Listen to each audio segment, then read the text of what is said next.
Hello दोस्तों, good morning. मेरा नाम धीरज और आप देख रहे हैं धीरज सीटेट एकेडमी। तो चलिए, आज हम लोग शुरू करने जा रहे हैं बीपीएससी टीआरई 2.0।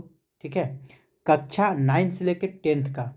ठीक है, इसमें जो होगा आपका क्या देखने को मिलेगा, सामाजिक विज्ञान। ठीक है, जिसमें आपको चारों सब्जेक्ट देखने को मिलेगा। ठीक है, आपको थोड़ा सा हम बता दें, ज़्यादा टाइम नहीं लेंगे। ठीक है, इसमें आपको 11 सेट इतिहास का होगा, 11 सेट भूगोल का होगा, 11 सेट राज्य व्यवस्था का होगा, 11 सेट अर्थव्यवस्था का होगा। ठीक है, लेकिन हम लोग, अगर आप चारों में से कोई दो ही सब्जेक्ट बनाए होंगे, हमको पता होगा अधिकांश जो स्टूडेंट है, ठीक है, अगर हम बात करें तो यहाँ जो भी स्टूडेंट अधिकांश देखा जाए तो हिस्ट्री तो सब मतलब 50% लोग ऐसे हैं जिनका हिस्ट्री होगा, प्लस में ज्योग्राफी वाले भी 50% ही होंगे, और एक ज़्यादा से ज़्यादा होगा तो एक पॉलिटी वाले होंगे। ठीक है, ये 3 विषय का मतलब विद्यार्थी जो है ज़्यादा जनसंख्या में है, तो हम जो आप लोगों को करवाएंगे ये 3 विषय जरूर करवाएंगे। तो एक वीडियो में जो होगा ये 3 विषय मतलब 3 विषय का तो कंफर्म होगा, लेकिन इकोनॉमिक्स वाले जो हैं हम इकोनॉमिक्स नहीं करवा पाएंगे। ठीक है, क्योंकि वीडियो बहुत लंबा बन जाएगा, लेकिन हाँ उसका आंसर हम आपको ज़रूर बता देंगे इसी वीडियो में। ठीक है, आपको आंसर बता देंगे, आप सेट मार लिए हैं पर याद रखिएगा।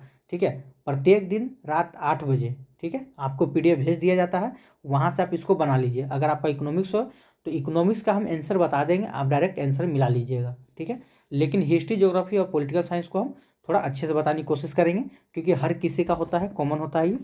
चलिए, तो अगर हम बात करें लैंग्वेज की, तो लैंग्वेज पे हम ध्यान देंगे कब, जब हिस्ट्री और पॉलिटी और ज्योग्राफी खत्म कर देंगे तब हम लैंग्वेज भी आप लोग को करवा देंगे। तो पहले मेन फोकस करते हैं हम लोग कहाँ, तो हिस्ट्री ज्योग्राफी पे चलते हैं। ठीक है, शुरू करते हैं। चलिए, और नहीं तो फिर पेपर 2 से चलिए, नहीं है तो आप लोग पेपर 2 से ही मिलाइए, अच्छा रहेगा। आइए पेपर 2 से हम लोग शुरू करते हैं, इसके बाद हम हिस्ट्री की ओर चलेंगे। चलिए, उससे पहले बता दें कि अगर आप अभी तक हमारे चैनल से को सब्सक्राइब नहीं किए हैं तो सबसे पहले जाकर चैनल को सब्सक्राइब कर लीजिए और बेल आइकन जरूर दबाइएगा। ठीक है, क्योंकि अगर हम जब भी 10 बजे वीडियो अपलोड करें तो सबसे पहले हमारा नोटिफिकेशन आप तक जरूर पहुँचे। चलिए, तो इस वीडियो को शुरू करने से पहले आपको हम बता देना चाहते हैं कि अगर आप टीजीटी या पीजीटी की तैयारी कर रहे हैं तो आपके लिए एक शॉर्ट नोट्स के रूप में, ठीक है, एमसीक्यू SCERT का हमारे पास उपलब्ध है। अगर आप चाहें तो उसको ले सकते हैं। ठीक है, आपको हम थोड़ा सा एक डेमो दिखा देते हैं, पीडीएफ किस टाइप का होगा। देखिए, अगर आप ज्योग्राफी मतलब कि अगर आपका विषय ऑनर्स या सब्सिडी में ज्योग्राफी है तो देखिए यहाँ पे आपका क्या होगा कि पहले आपको थ्योरी दिया जाएगा। ठीक है, थ्योरी आप पढ़िए, थ्योरी पढ़ने के बाद क्या होगा कि इसके बाद आपको एमसीक्यू लगाना होगा। ठीक है, जो चैप्टर आप देख रहे हैं ये पूरा का पूरा SCERT पे आधारित है, और 9th क्लास और 10th क्लास, ठीक है, सारा आपको मिल जाएगा, 9 से लेकर 12 तक का पीडीएफ मिल जाएगा। ठीक है, आइए आपको हम ले चलते हैं एमसीक्यू की, और इतना थ्योरी है, अगर इतना पढ़ लेते हैं तो ज्योग्राफी से टीचर बीपीएससी तो क्या हम चैलेंज करते हैं, आप अच्छा एग्जाम में फाइट कर सकते हैं। ठीक है, ये पूरा का पूरा निचोड़ है, इतना जान लीजिए। देखिए, स्थिति और विस्तार यहाँ से जो आपका है, ठीक है, आपका ज्योग्राफी का फर्स्ट चैप्टर है 9th क्लास का। ठीक है, इससे टोटल देखिए एक चैप्टर से कितना आपको निचोड़ दिया जा रहा है, आप देख सकते हैं। एक चैप्टर से कम 40-41 क्वेश्चन आपको दिया जा रहा है। ऐसे कर करके प्रत्येक चैप्टर में, ठीक है, जितने भी चैप्टर है प्रत्येक चैप्टर में आपको 40 से 45 क्वेश्चन आपको दिया जा रहा है। सोचिए, इतना क्वेश्चन अगर एक एक चैप्टर से आप करते हैं तो कितना सारा मतलब क्वेश्चन का संग्रह आपके पास हो सकता है। इसी क्वेश्चन को बार बार पढ़िए, नया पढ़ने की कोशिश मत कीजिए। ठीक है, ज्योग्राफी अगर आपका हिस्ट्री है जो भी हो, इसी टाइप का आपका सारा सब्जेक्ट हमारे पास मिलेगा। एक ही चीज़ को बार बार पढ़ते रहिए और देखिए आप कितना आपका सॉलिड नंबर आने वाला है। 80+ कहीं नहीं जाएगा, इतना जान लीजिए। इससे बाहर नहीं जाएगा प्रश्न बीपीएससी का, क्योंकि जो बोला जा रहा है SCERT NCERT, तो पूरा चाहे आप NCERT पढ़िए या SCERT पढ़िए बात बराबर है, दोनों सेम है। बस बदलेगा तो बिहार का ज्योग्राफी बदलेगा, हिस्ट्री बदलेगा, थोड़ा मोड़ा पॉलिटी बदलेगा, बाकी जलवायु कभी नहीं बदलेगा। जो आप ये चैप्टर देख रहे हैं जलवायु, ये कभी नहीं बदलने वाला है। ये चाहे आप बिहार में पढ़िए या कहीं का भी जलवायु पढ़िए, सेम रहने वाला है। चलिए, तो खैर इतना हम आपको ज़्यादा टाइम वेस्ट नहीं करेंगे, क्योंकि आज का वीडियो ऑलरेडी लेट मतलब लंबा होने वाला है। ठीक है, अगर आपको पीडीएफ चाहिए तो पीडीएफ के लिए क्या करना होगा, तो आपको दिए गए नंबर पे, ठीक है, आप मैसेज कर सकते हैं, व्हाट्सएप मैसेज। एक नंबर आपको बता दिया जाता है, नोट कर लीजिएगा, 91 42 650 549। आप इस नंबर पे व्हाट्सएप करके, ठीक है, और 9 to 12 तक का PDF ले सकते हैं, लेकिन हाँ कुछ पेमेंट आपको पेड करने पड़ेंगे, ठीक है। चलिए, तभी आप इसमें कीजिएगा, नहीं तो आप बोलते कि सर आप पेमेंट के बारे में नहीं बताए थे, तो हम खुल के बता देते हैं, आपको कुछ पेमेंट पेड करना पड़ेगा तभी आपको PDF मिलेगा। चलिए चलते हैं हम आपके क्लास की ओर। आइए, ये जो है ये आपका 40 नंबर है, ये सबका कॉमन होने वाला है, चाहे आप TGT के स्टूडेंट है या PGT के है या 6 to 8 के है या हो ना हो 1 to 5 के भी जो होंगे, सबके लिए कॉमन होने वाला है, ठीक है। हाँ चलिए, तो फर्स्ट क्वेश्चन है, देखिए मैथ जो है, तो मैथ का हम आपको सॉलिड बस आंसर बता देते हैं, और इसके बाद जो होगा, ठीक है, इसके बाद जो हम लोग हिस्ट्री करेंगे उसके बारे में हम पूरा डिटेल से करेंगे, ठीक है। तो इसको थोड़ा हम फास्ट कर देते हैं। देखिए आइए, 31 का राइट आंसर क्या हो जाएगा, तो 31 का हो जाएगा आपका 2। आइए 32 का राइट आंसर क्या हो जाएगा, तो 32 का भी हो जाएगा ऑप्शन नंबर 2। 33 का राइट आंसर क्या हो जाएगा, तो 33 का हो जाएगा ऑप्शन नंबर आपका C, ठीक है। चलिए 34 का राइट आंसर क्या हो जाएगा, तो 34 का हो जाएगा ऑप्शन नंबर C। 35 का राइट आंसर क्या हो जाएगा, तो 35 का आपका हो जाएगा ऑप्शन नंबर 1। चलिए 36 का राइट आंसर क्या हो जाएगा, तो 36 का हो जाएगा ऑप्शन नंबर 1 15। 37 का राइट आंसर क्या हो जाएगा, तो ये हो जाएगा आपका उपयुक्त में से कोई नहीं। 38 का राइट आंसर क्या हो जाएगा, चलिए 38 से हम लोग देखते हैं, ठीक है। आइए थोड़ा सा इसको जूम कर लेते हैं। देखिए फर्स्ट क्वेश्चन क्या है कि बिहार में लोकसभा की 40 सीटें हैं, राज्यसभा की कितनी सीटें, ठीक है, बिहार में है। जब बिहार में लोकसभा के 40 सीट है, तो राज्यसभा की कितनी सीटें बिहार में है। ये बहुत अच्छा क्वेश्चन है, आप इसको VVI कर सकते हैं, ठीक है, क्योंकि आप बिहार का एग्जाम देने वाले हैं, तो ये इस टाइप का प्रश्न आप पूछा जा सकता है, ठीक है। तो 38 का राइट आंसर क्या आ जाएगा, तो 16, ठीक है। चलिए नेक्स्ट क्वेश्चन को चलते हैं, क्वेश्चन नंबर 39 में क्या बोल रहा है, बिहार सोशलिस्ट पार्टी का गठन कब हुआ था। तो बिहार सोशलिस्ट पार्टी का गठन कब हुआ था, तो 39 का राइट आंसर क्या हो जाएगा, 1931 में। अगला प्रश्न को चलते हैं, क्वेश्चन नंबर 40, बिहार का तराई प्रदेश विस्तृत है, ठीक है, तो कहाँ है। 40 का राइट आंसर क्या आ जाएगा, आप आंसर करते चलिएगा, अगर आप आंसर कर रहे हैं या सेट मिला रहे हैं तो आप सेट अपना मिलाते चलिएगा, आपका कितना सही होता है कितना गलत होता है आप देखते चलिएगा। चलिए 40 का राइट आंसर क्या आ जाएगा, तो ऑप्शन नंबर 2, ठीक है, क्या है, भारत नेपाल सीमा के समांतर। चलिए क्वेश्चन नंबर 41 की ओर चलते हैं। 41 में क्या है कि तंबाकू उत्पादन में बिहार का कौन सा, ठीक है, स्थान है। तो ये भी आपके लिए मोस्ट इंपॉर्टेंट होगा, इसको भी आप VVI कर सकते हैं, ठीक है। बिहार से रिलेटेड जो भी प्रश्न होगा ये एकदम आप समझिए कि वो आपके लिए मोस्ट इंपॉर्टेंट होने वाला है। तो इसका राइट आंसर क्या हो जाएगा 41 का, ये हो जाएगा छठा। तो बिहार जो है तंबाकू उत्पादन में छठे नंबर पे आता है, ठीक है।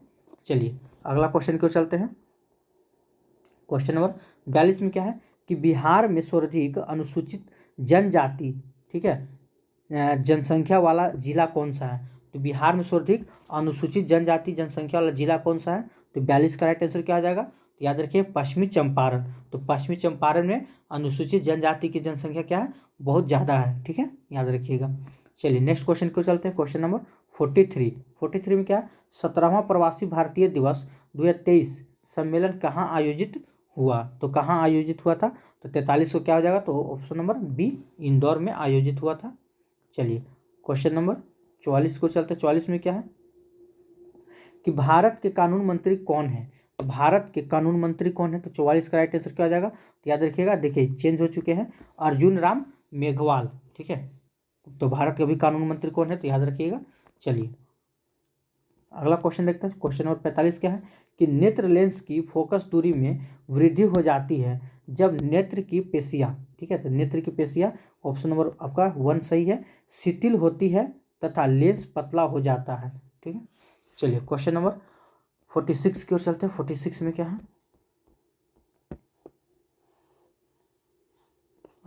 प्रतिरोध का एसआई मात्रक क्या है।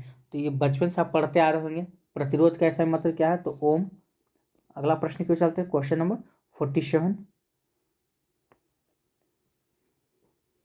चलिए क्या है, कौन सी पेशी युग्म अनैच्छिक पेशियों के रूप में कार्य करता है, ठीक है, तो कौन सा कार्य करता है, तो इसका राइट आंसर क्या हो जाएगा, तो एक होता है आपका चिकनी पेशियां कार्य करता है, और हृदय पेशियाँ काम कार्य करता है, ठीक है। यानी कि 2 और 3 आपका राइट आंसर हो जाएगा। चलिए देखते हैं ऑप्शन किस में 2 और 3, तो ऑप्शन नंबर बी में, ठीक है। चलिए अगला प्रश्न की ओर चलते हैं। क्या है कि शक्कर के इस परिवर्तन में होता है, ठीक है। तो किससे होता है, तो 48 का राइट आंसर क्या आ जाएगा, ठीक है। चलिए तो ये हो जाएगा आपका ऑक्सीकरण। अगला क्वेश्चन देखते हैं, क्वेश्चन नंबर 49 में क्या है कि उस धातु को पहचानिए जिसकी प्रकृति विषैली नहीं है, ठीक है। तो क्या हो जाएगा 49 का राइट आंसर, ये हो जाएगा आपका स्वर्ण। चलिए 50 नंबर क्वेश्चन की ओर चलते हैं। 50 में क्या है कि मैग्नीशियम बाइकार्बोनेट का सूत्र क्या है। तो मैग्नीशियम बाइकार्बोनेट का सूत्र क्या है, तो याद रखिएगा Mg, ठीक है, HCO3 वाला ऑप्शन नंबर आपका सी राइट आंसर हो जाएगा। अगला प्रश्न क्यों चलते हैं, क्वेश्चन नंबर 51। द्रव्यमान के आधार पर, ठीक है, अमोनिया में नाइट्रोजन और हाइड्रोजन का अनुपात कितना होता है, ठीक है। तो किसके आधार पर पूछा जा रहा है आपसे, द्रव्यमान के आधार पर, याद रखिएगा इस चीज़ को, ठीक है। तो जब भी द्रव्यमान के आधार पर बात करें तो क्या हो जाएगा 14:3 के अनुपात में, ठीक है। चलिए अगला क्वेश्चन देखते हैं, क्वेश्चन नंबर 52। निम्नलिखित में से कौन सा ऊतक जड़ों से जल तथा खनिजों पदार्थ का परिसंचरण करता है, तो कौन करता है, तो ये हो जाएगा आपका जाइलम, ठीक है। चलिए अगला क्वेश्चन देखते हैं, क्वेश्चन नंबर 53 में क्या है, निम्न में से कौन सा, ठीक है, कौन एक बौद्ध ग्रंथ 16 महाजनपदों का उल्लेख करता है, ठीक है। तो कौन करता है, तो 53 का राइट आंसर क्या हो जाएगा, अंगुत्तर निकाय, ठीक है। ऑप्शन नंबर 1 आपका राइट आंसर हो जाएगा। चलिए क्वेश्चन नंबर 54 की ओर चलते हैं। आइए, निम्नलिखित में से कहाँ सदाबहार वन पाए जाते हैं, ठीक है। ये मोस्ट इंपॉर्टेंट है, इसको आप वीवीआई कर सकते हैं। इस टाइप से प्रश्न आपको पूछ लिया जाएगा। सदाबहार वन कहाँ पाए जाते हैं, शंकु वन कहाँ पाए जाते हैं, मैग्रो वन कहाँ पाए जाते हैं। इस टाइप का प्रश्न आपको एक प्रश्न सेट में देखने को मिलेगा प्रत्येक दिन, ठीक है। चलिए तो 54 का राइट आंसर क्या हो जाएगा, तो देखिए सदाबहार वन कहाँ पाए जाते हैं, जब इसकी बात करें तो ये कहाँ पाया जाता है, तो पश्चिम घाट में, ठीक है। पश्चिमी घाट में आपको सदाबहार वन पाया जाता है। आइए 55 नंबर क्वेश्चन की ओर चलते हैं। 55 में क्या है,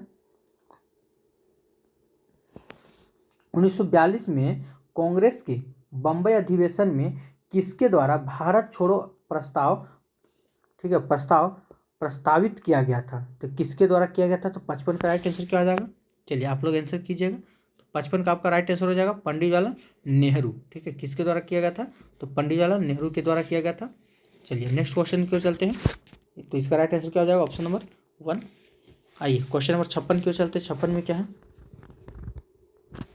देखिए निम्नलिखित में से जहांगीर के दरबार में, ठीक है, ब्रिटिश शासक जेम्स प्रथम का राजदूत था, ठीक है।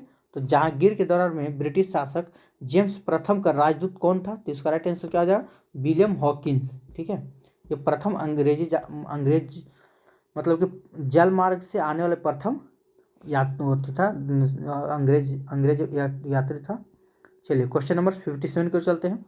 57 में क्या है, निम्नलिखित में से कौन सा एक संवैधानिक निकाय नहीं है, ठीक है।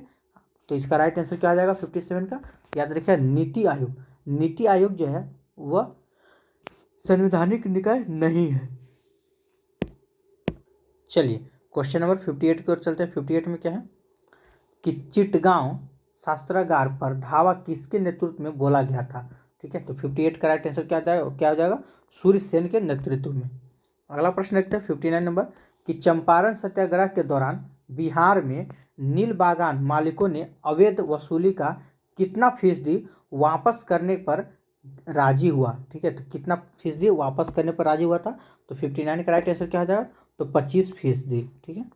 चलिए अगला प्रश्न क्यों चलते हैं। क्वेश्चन नंबर 60 में क्या है, किस बौद्ध संगीति के दौरान महात्मा बुद्ध के उपदेशों का संकलन किया गया, ठीक है। तो किसके द्वारा किया गया था, तो 60 का राइट आंसर क्या आ जाएगा, प्रथम बौद्ध संगीति। तो प्रथम बौद्ध संगीति कब हुआ था, देखिए यहाँ पे आप थोड़ा सा ध्यान दीजिएगा।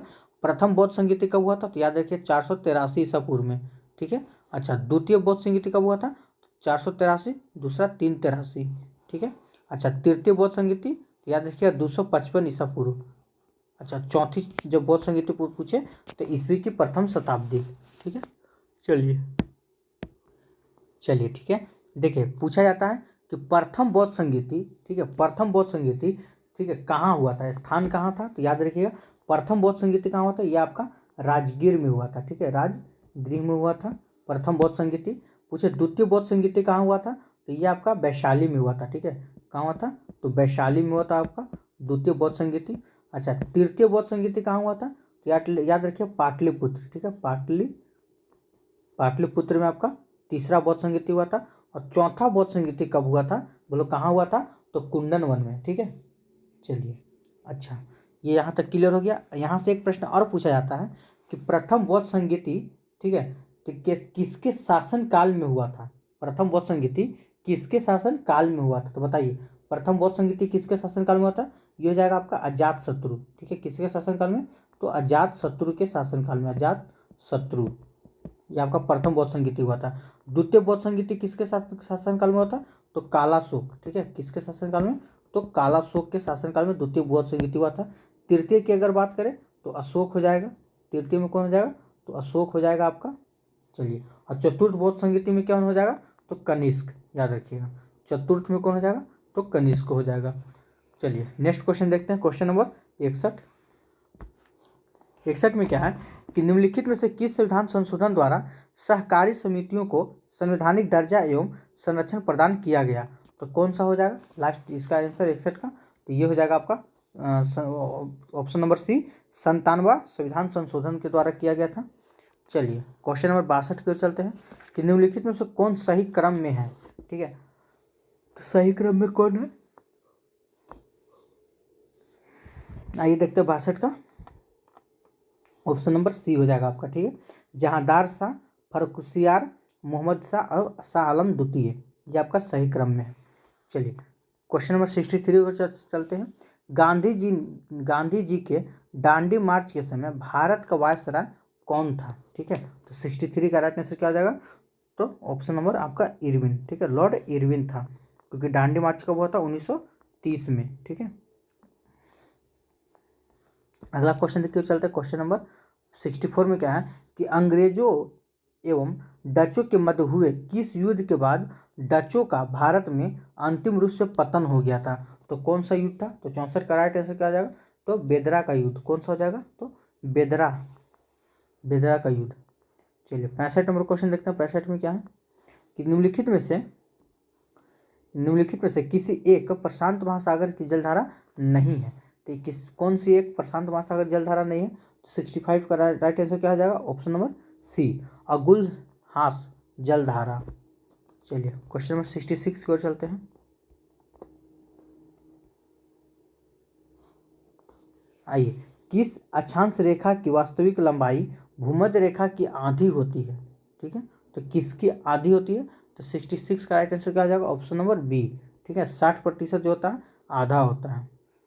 चलिए 67 नंबर क्वेश्चन की ओर चलते हैं। 67 में क्या है, भारत में निम्नलिखित में से कौन सा अधिनियम वन जीवों को संरक्षण प्रदान करता है, ठीक है, तो कौन सा अधिनियम, तो वन जीव संरक्षण अधिनियम 1972 कौन प्रदान करता है, वन जीव संरक्षण अधिनियम 1972। अगला प्रश्न देखते हैं, क्वेश्चन नंबर 68,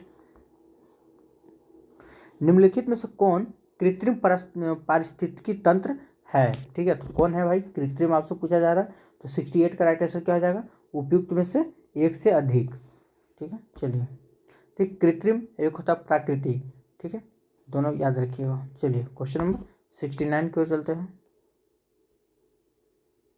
आइए, निम्नलिखित में से कौन सी बायोडीजल की फसल है, तो बायोडीजल की फसल कौन है, 69 का राइट आंसर क्या हो जाएगा, तो इसका हो जाएगा आपका ऑप्शन नंबर सी जेट्रोफा। चलिए 70 नंबर क्वेश्चन के चलते हैं। 70 में क्या है, नहर की एक जलग्रीव चैनल जहां पानी को बलपूर्वक उत्थान द्वारा भूमि के ढलान की विपरीत दिशा में प्रवाहित किया जाता है, तो किसके द्वारा किया जाता है, 70 का राइट आंसर क्या जाएगा, तो ऑप्शन नंबर बी, ठीक है, उत्थापन प्रणाली। चलिए क्वेश्चन नंबर 71 को चलते हैं। देखिए यहाँ से आपका पार्ट 3 शुरू होने जा रहा है सामाजिक विज्ञान का। इतिहास जो होगा यहाँ से 40 नंबर का पूछा जाएगा। जैसे जैसे हम आगे बढ़ेंगे फिर आपका ज्योग्राफी आपका 40 नंबर का मिलेगा, ठीक है। चलिए, अगर वीडियो आपको अच्छा लग रहा होगा तो वीडियो को लाइक ज़रूर कीजिएगा। अगर आप हमारे चैनल पर अभी नए बने हैं तो चैनल को सब्सक्राइब जरूर कीजिएगा। चलिए, तो इतिहास का पहला प्रश्न क्या है, आइए देखते हैं। चलिए, यूटोपिया का लेखक कौन था? तो इसका राइट आंसर क्या हो जाएगा? चलिए आप लोग आंसर करते चलिएगा। तो इसका राइट आंसर हो जाएगा आपका थॉमस मोर। ठीक है, नेक्स्ट क्वेश्चन को चलते हैं। क्वेश्चन नंबर 72 में क्या है, देखिए 1791 में महिला एवं महिला नागरिक अधिकार घोषणा पत्र किस महिला ने तैयार किया? ठीक है, तो इसका राइट आंसर क्या हो जाएगा? चलिए आंसर कीजिएगा आप लोग। ये हो जाएगा आपका ऑप्शन नंबर 1। ठीक है, ल्यूक्रेसिया मोट ने। ठीक है, ऑप्शन नंबर 1 आपका राइट आंसर हो जाएगा। चलिए नेक्स्ट क्वेश्चन को चलते हैं। क्वेश्चन नंबर 73 में क्या है कि इटली ने आक्रमण कर किस देश को जीता था? ठीक है, तो इटली ने आक्रमण कर किस देश को जीता था? तो इसका राइट आंसर कौन हो जाएगा? तो ऑप्शन नंबर बी। ठीक है, अबिसिनिया को जीता था। ठीक है, चलिए क्वेश्चन नंबर 74 के चलते हैं। 74 में क्या है, बोस्टन बंदरगाह पर 340 के बॉक्सों को समुद्र में फेंका गया, इस घटना को किस नाम से जाना जाता है? तो इस घटना को हम किस नाम जानते हैं? तो बोस्टन की टी पार्टी। ठीक है, अब ये कब घटना घटी थी? तो 1773 में। ये भी आप याद रखिएगा, बोस्टन की टी पार्टी घटना कब घटी? तो 1773 में। चलिए क्वेश्चन नंबर 75 क्यों चलते? 75 में क्या है, आइए, प्रथम विश्व युद्ध का तत्कालीन कारण क्या था? ये मोस्ट इंपोर्टेंट VVI क्वेश्चन बन सकता है आप लोग के लिए। ठीक है, क्योंकि ये आपका बुक से ही लिया गया है, SCERT का। प्रथम विश्व युद्ध का तत्कालीन कारण क्या था? आप पढ़े होंगे तो आपको याद होगा। ठीक है, तो याद रखिएगा ऑप्शन नंबर आपका 1 सही है, फर्डिनेंड की सिराजुआ में हत्या। ठीक है, चलिए अगला क्वेश्चन क्यों चलते हैं। क्वेश्चन नंबर 76 में क्या है, तो कलवरल रिवॉल्यूशन के समय कम्युनिस्ट पार्टी का पार्टी ऑफ चाइना के प्रमुख कौन थे? ठीक है, तो राइट आंसर क्या हो जाएगा 76 का आपका? चलिए, तो इसके प्रमुख कौन थे? तो माओ जेडोंग। ठीक है, ऑप्शन नंबर आपका सी करेक्ट आंसर हो जाएगा।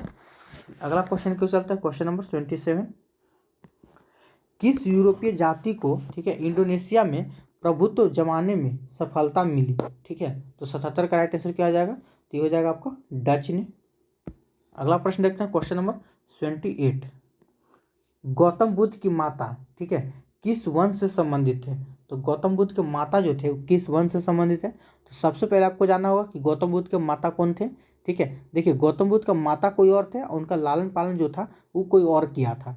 तो जो लालन पालन किया था वो उनके सौतेली माँ थी। ठीक है, जिनका नाम था गौतमी, याद रखिएगा, सौतेली नाम थी और जिनका नाम क्या था? तो गौतमी। उनकी माता का नाम, जो सौतेली माँ का माता का नाम क्या था? गौतमी। लेकिन यहाँ पे आपको गौतम बुद्ध की माता जो थे वो किस वंश से थे? अब ये नहीं बोला, पूछा जा रहा कि सौतेली माता किस वंश से थे, ये वो मतलब कि उनके जो माता हुए, देखिए उनके माता का नाम क्या था? तो माया देवी, याद रखिएगा, गौतम बुद्ध के माता का नाम क्या था? तो माया देवी। ठीक है, तो ये जो थे माया देवी, ये किस वंश से थे? तो याद रखिए इन्हीं के बारे में बोला जा रहा, आपसे पूछा जा रहा था। ये हो जाएगा आपका कोलिय। ठीक है, कोलिय वंश, कोलिय, सॉरी, कोलिय वंश। ठीक है, तो याद रखिएगा कि गौतम बुद्ध के माता का नाम क्या था? तो कोलिय वंश, माया देवी थे। माया देवी का जो हुए गौतम बुद्ध के माता हुए, और किस वंश से बोलेगा? तो कोलिय वंश से। चलिए क्वेश्चन नंबर 79 क्यों चलते हैं। 79 में क्या है कि प्रसिद्ध यूनानी राजदूत मेगास्थनीज भारत में किसके दरबार में आया था? तो मेगास्थनीज जो था भारत के किसके दरबार में आया था? तो चंद्रगुप्त मौर्य के दरबार में आया था। अगला प्रश्न क्यों चलता है। क्वेश्चन नंबर 80 में क्या है कि बराबर पहाड़ी की गुफाओं में विषय, ठीक है, कि विषय में निम्न से कौन सही है? चलिए देखते हैं। तो बराबर की पहाड़ी पर कुल 4 गुफाएं हैं, क्या ये सही है? तो ये आपका बिल्कुल सही है कि बराबर की पहाड़ी पर कुल 4 गुफाएं हैं। चलिए 3 गुफाओं की दीवार पर अशोक के अभिलेख उत्तीर्ण है, क्या ये सही है? कि 4 दीवारें हैं तो 4 मतलब कि 4 गुफाएं में से, ठीक है, 3 गुफाओं की दीवार पर जो था अशोक के अभिलेख उत्तीर्ण है, क्या ये सही है? तो ये भी आपका बिल्कुल सही है, यानी 1 और 2 सही आ रहा। अभी तीसरा देख लेते हैं। ये अभिलेख इन गुफाओं की को, ठीक है, आजीविकाओं को समर्पित होने का उल्लेख करते हैं, क्या ये सही है? तो ये भी आपका, ठीक है, ये भी आपका सही है, यानी कि 1 से अधिक इसका राइट आंसर हो जाएगा, उपयुक्त में से 1 से अधिक। चलिए अगला क्वेश्चन देखते हैं। क्वेश्चन नंबर 81,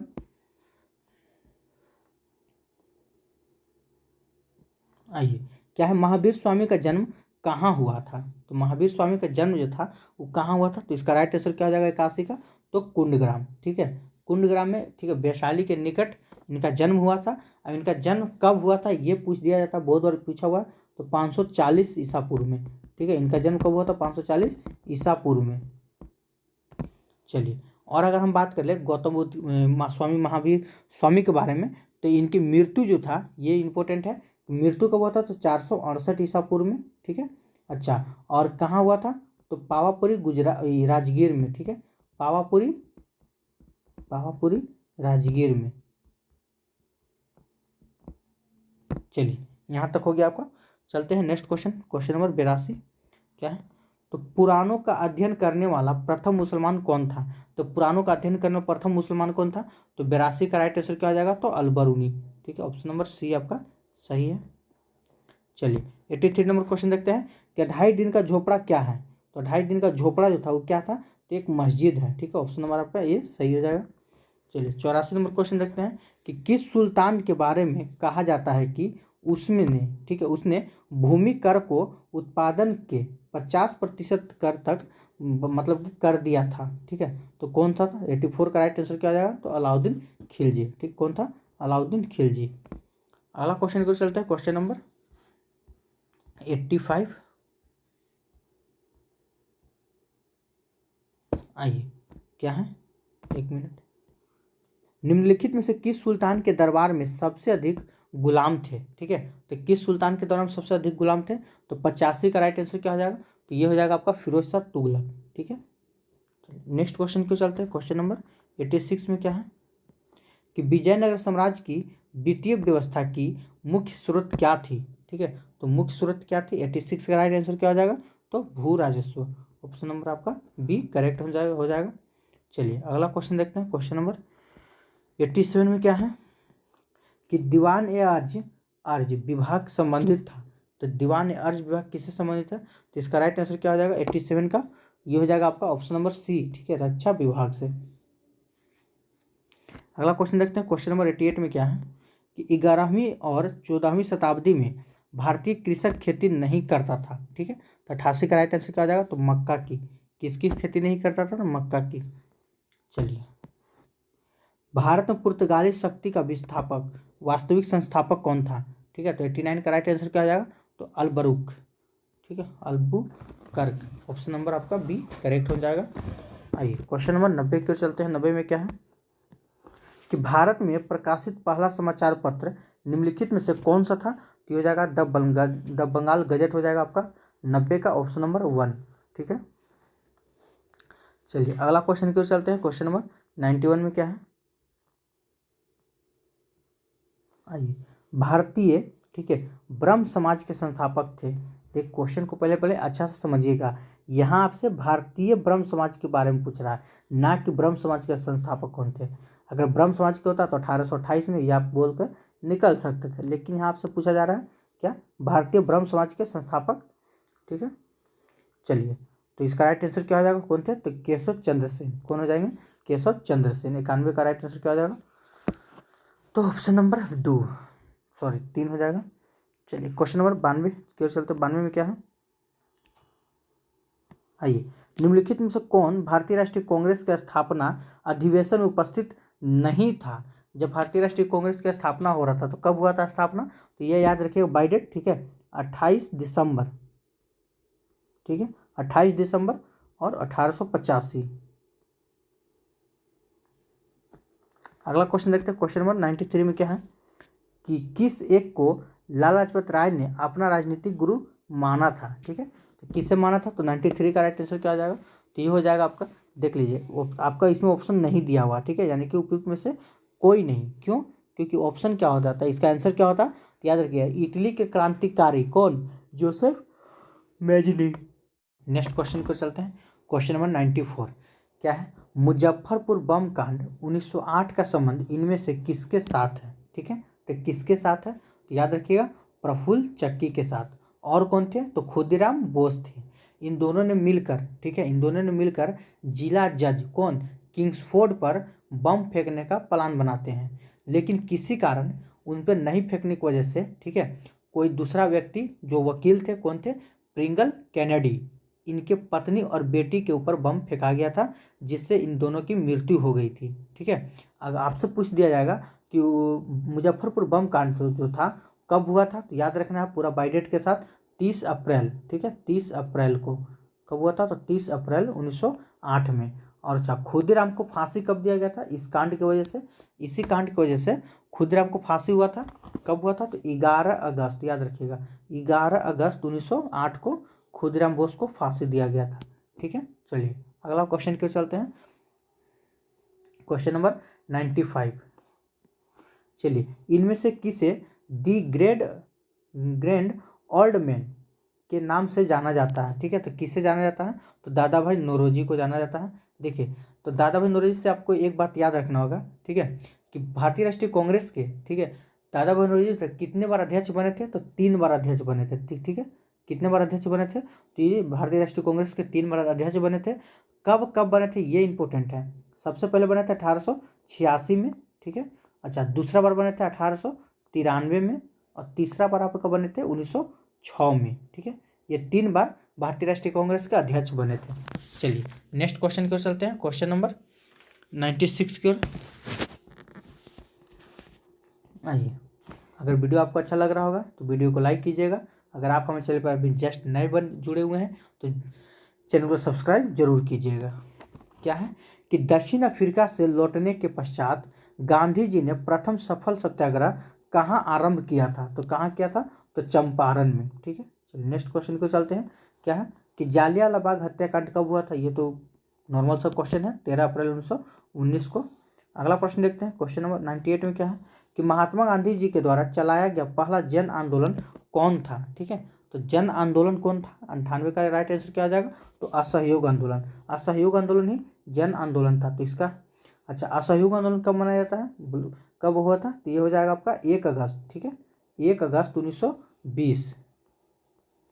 असहयोग आंदोलन कब हुआ था, तो 1 अगस्त 1920 को। चलिए, और इससे अगर पूछे भारत छोड़ो आंदोलन, तो ये बार बार आपको हम बताते हैं, 8 या 9 अगस्त 1920 को, सॉरी 1942 को। भारत छोड़ो आंदोलन कब हुआ था, 8 या 9 अगस्त 1942 को। अगला क्वेश्चन देखते हैं, क्वेश्चन नंबर 99 में क्या है कि स्वराज दल की स्थापना किसने की, तो स्वराज दल की स्थापना किसने किया था, तो 99 का राइट आंसर क्या आ जाएगा, तो ऑप्शन नंबर आपका 1 चित्तरंजन दास एवं मोतीलाल नेहरू। कब किए थे, तो 1923 में, याद रखिएगा। स्वराज दल की स्थापना कब हुआ था, 1923 में, चित्तरंजन दास और मोतीलाल नेहरू ने।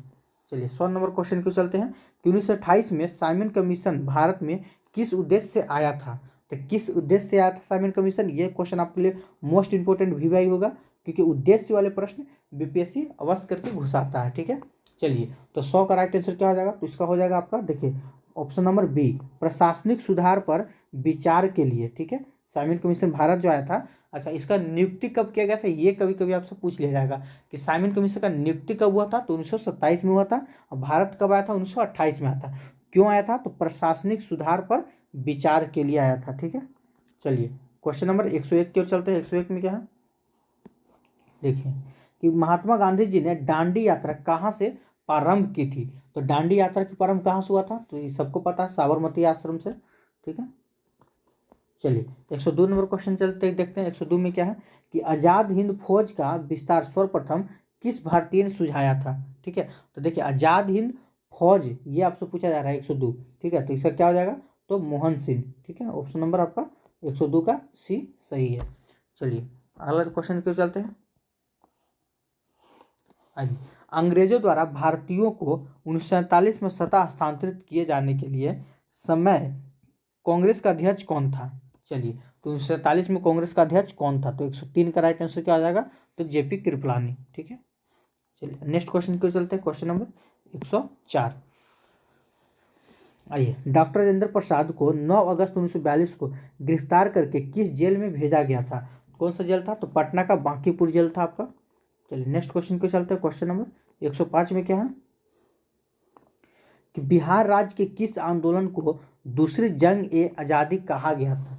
ठीक है, तो कौन सा राज्य को कहा गया था, किस आंदोलन को, तो 105 का क्या हो जाएगा, चलिए तो 105 का हो जाएगा आपका संपूर्ण क्रांति। नेक्स्ट क्वेश्चन को चलते हैं, क्वेश्चन नंबर 106 में क्या है,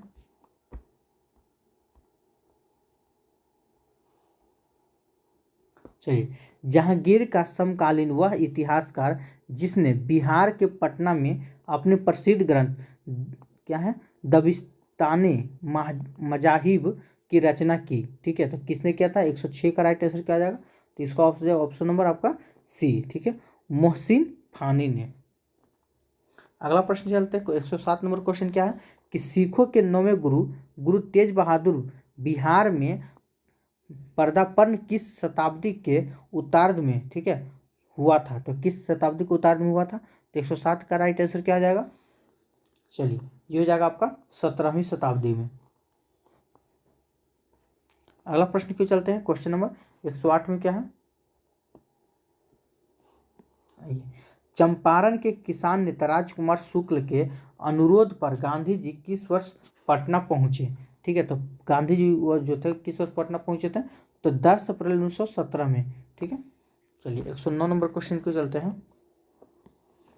स्वतंत्रता से पूर्व बिहार में आयोजित कांग्रेस के 8वां अधिवेशन की अध्यक्षता किसने की थी? ठीक है, तो 109 का राइट आंसर क्या आ जाएगा? तो ये हो जाएगा आपका ऑप्शन नंबर 1 रघुनाथ, ठीक है, सिंह मधुलकर।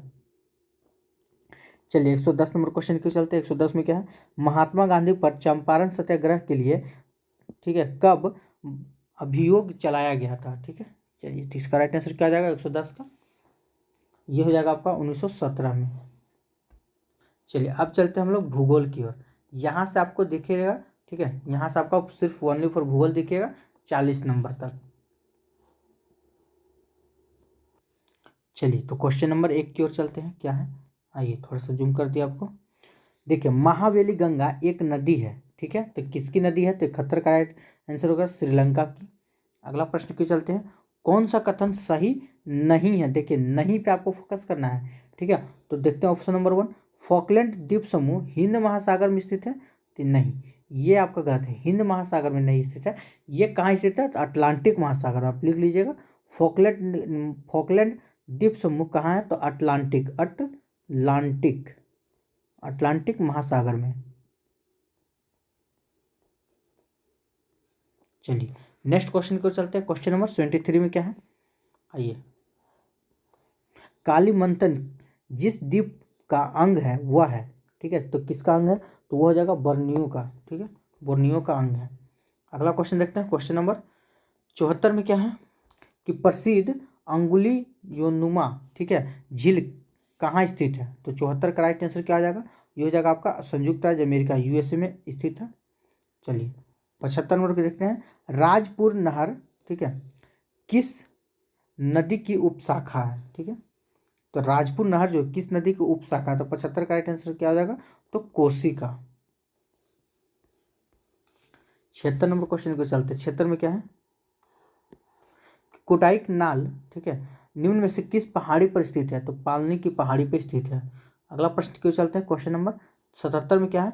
तिरहुत नहर का संबंध किस नदी से है? ठीक है, तो तिरहुत नदी का संबंध जो है वो आपका गंडक नदी से है, ठीक है, याद रखिएगा, बहुत अच्छा प्रश्न है आपका। चलिए 28 नंबर क्वेश्चन देखते हैं कि बिहार में झरनी नृत्य किस समुदाय का प्रसिद्ध लोक नृत्य है? ठीक है, तो 28 का राइट आंसर क्या हो जाएगा? तो ये आपका हो जाएगा मुस्लिम का। चलिए क्वेश्चन नंबर 29 देखते हैं, क्या है कि बागमती नदी का उद्गम स्थल है, ठीक है, तो कौन सा? तो 29 का राइट आंसर क्या हो जाएगा? महाभारत श्रेणी, ठीक है, ऑप्शन नंबर 1। चलिए क्वेश्चन नंबर 80 की ओर चलते हैं। 80 में क्या है कि निम्नलिखित नदियों में से, ठीक है, में कौन बिहार में गंगा में मिलती है? ठीक है, चलिए तो 80 का क्या हो जाएगा? तो इसका आपका राइट आंसर हो जाएगा उपयुक्त में से एक से अधिक मिलती है। चलिए क्वेश्चन नंबर 81 को चलते हैं। 81 में क्या है?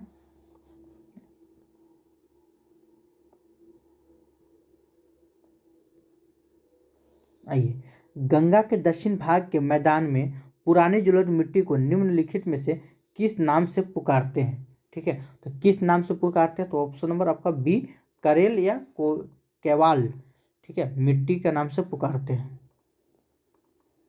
आइए, काली मिट्टी में किस फसल की खेती सर्वाधिक उपयोगी होती है? ठीक है, तो 82 का राइट आंसर क्या है? कपास। कपास के लिए कौन सी मिट्टी? काली मिट्टी। आप बचपन से पढ़ते आए होंगे, कपास के लिए कौन सी मिट्टी है सर्वाधिक उपयोगी? तो काली मिट्टी। अगला प्रश्न देखते हैं, क्वेश्चन नंबर 84 83 नंबर का क्या है? आइए,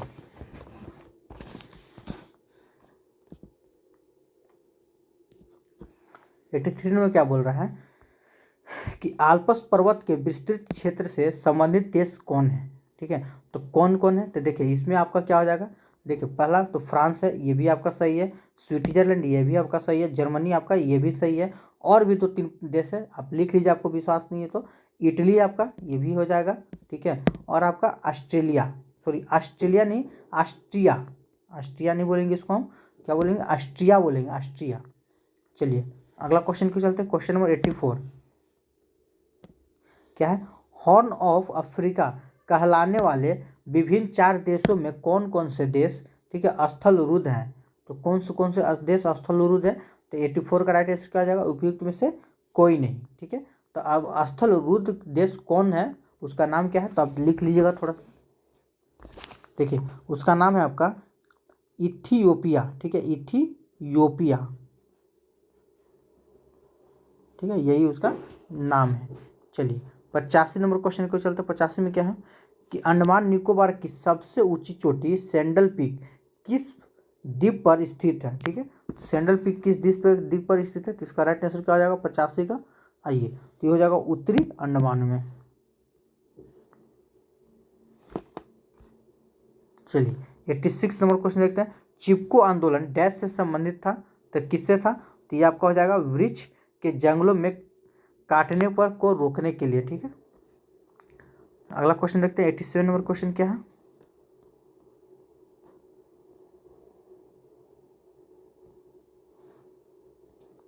आइए, रेगुर काली मिट्टी का सबसे ज्यादा विस्तार किस राज्य में है, बताइए, तो किस राज्य में है, तो 87 को हो जाएगा आपका कहाँ, तो ये महाराष्ट्र राज्य में। ठीक है, ऑप्शन नंबर आपका सी हो जाएगा।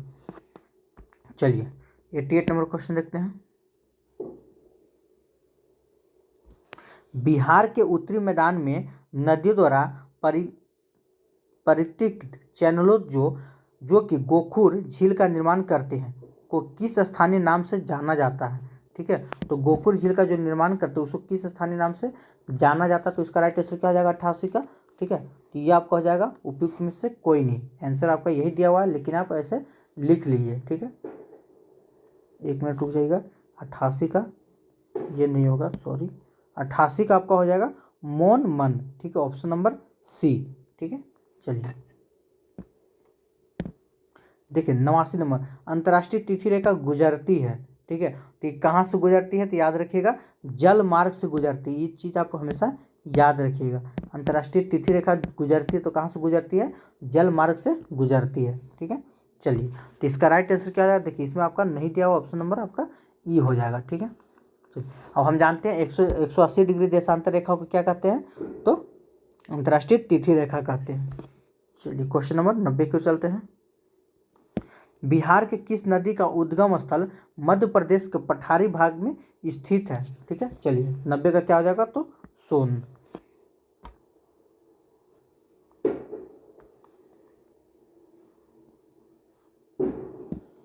प्रवालों के विकास के लिए औसत सागरीय लवणता कितनी होनी चाहिए। चलिए 91 का राइट आंसर क्या हो जाएगा, ये हो जाएगा 22% से 27%। आइए, दंडकारण्य पठार का विस्तार किस राज्य में नहीं है। ठीक है, किस राज्य में नहीं है, तो 92 का राइट आंसर क्या हो जाएगा, ये हो जाएगा आपका झारखंड। अगला क्वेश्चन देखते हैं क्या है। वाल्मीकि नगर टाइगर रिजर्व के अतिरिक्त बिहार के किस जिले में एक नया टाइगर रिजर्व बनाने का प्रस्ताव है। ठीक है, तो चलिए 93 का राइट आंसर क्या जाएगा, तो कैमूर हो जाएगा आपका।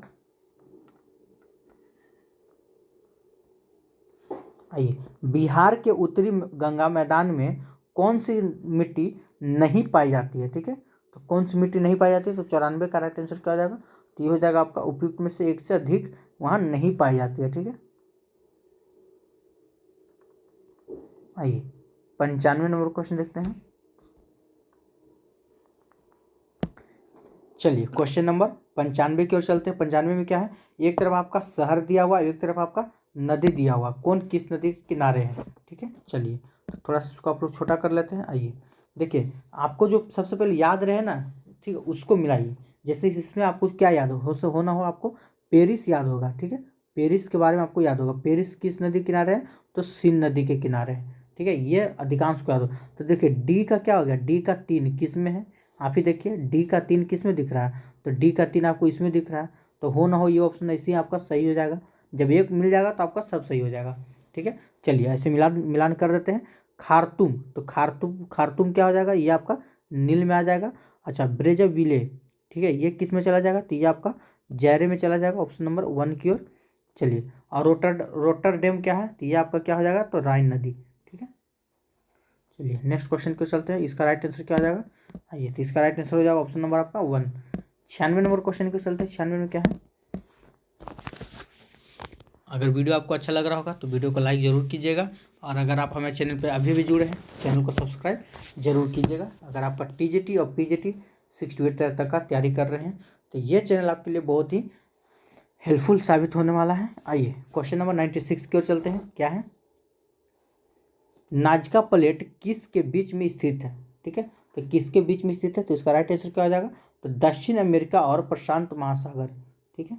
चलिए ऑप्शन नंबर 1 आपका सही है। 97 नंबर क्वेश्चन देखते हैं, क्या है कि मालाबार ट्री नीफ को किस राज्य ने, ठीक है, राज्य तितली घोषित किया, तो 97 का राइट आंसर क्या हो जाएगा, ये हो जाएगा आपका गोवा। चलिए क्वेश्चन नंबर 98 की ओर चलते हैं, क्या है, निम्नलिखित में से किन देशों की सीमाएं इजराइल से मिलती है, ठीक है, तो इजराइल से किसकी मिलती है, तो याद रखिए इससे बहुत मिलती है। सबसे पहले तो आपका लेबनान, ये सही है, जॉर्डन ये सही है, सीरिया ये सही है, ठीक है, एक आपका मिस्र है वो भी मिलता है, ठीक है। तो ये क्या हो जाएगा, इसका राइट आंसर उपयुक्त में से एक से अधिक। चलिए क्वेश्चन नंबर 99 की ओर चलते हैं, किसे दक्षिण भारत का मैनचेस्टर कहा जाता है, तो कोयम्बटूर को दक्षिण भारत का मैनचेस्टर कहा जाता है। चलिए अगला प्रश्न देखते हैं कि उष्णकटिबंध घास स्थल, ठीक है, उष्णकटिबंध घास स्थल को कहते हैं, तो उष्णकटिबंध घास स्थल को क्या कहते हैं, ये जाएगा आपका सवाना कहते हैं। 101 नंबर क्वेश्चन देखते हैं, 101 में क्या है कि तपोवन विष्णुगढ़ जल विद्युत परियोजनाएं कहाँ अवस्थित है, ठीक है, तो 101 का राइट आंसर क्या हो जाएगा, उत्तराखंड। कहाँ अवस्थित है, उत्तराखंड में।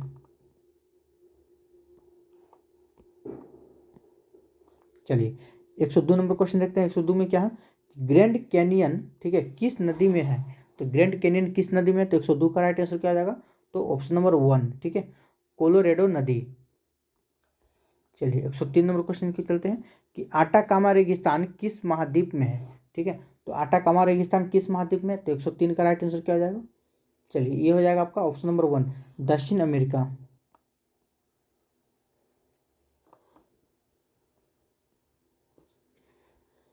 चलिए क्वेश्चन नंबर 104 की ओर चलते हैं, 104 में क्या है, आइए, भारत का सबसे बड़ा जनजातीय समुदाय है, तो भारत का सबसे बड़ा जनजातीय समुदाय कौन है, तो भील हो जाएगा, कहाँ, तो राजस्थान का है ये, ठीक है, याद रखिएगा राजस्थान।